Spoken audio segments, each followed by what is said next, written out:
mga rants ni Dennis o yung mga reklamo niya. Okay, first of all, I think what he wants to really do is accuse me na in-orchestrate ko lahat para magmukha siyang tanga. Tama ba ako? Hindi niya masabi yung pangalan ko lang. Inaaway niya na lahat ng tao. Lumaki na yung kwento. Masyado nang makalat yung kwento. Pero ang gusto lang niyang tumbukin is si Marjorie ang may pakana nitong lahat. Let's just do it this way, ha? And Dennis and my other children have been estranged for many, many years.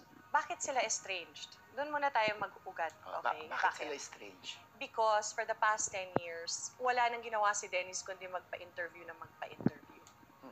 Iiyak siya, magpapaawa siya, and make it seem like he really misses the children. And I believe he does miss the children. But the point here is, napapahiya ang mga bata. Nasasaktan sila, na pinag-uusapan sila sa publiko. And he may make it seem like hindi niya sinisiraan, pero nababash ang mga anak ko tuwing nagpapa-interview siya. So we always have common friends na lagi ko sinasabi, sabihin niyo kay Dennis, the sooner he stops magpa-interview, the faster ang reconciliation. Gusto ko lang klaruhin, for 18 years na magkahiwalay kami, pinapalabas niya ako ang nagpe-prevent na maging close siya sa mga anak ko. Na bini-brainwash ko ang mga anak ko laban kay Dennis. Hindi totoo yan.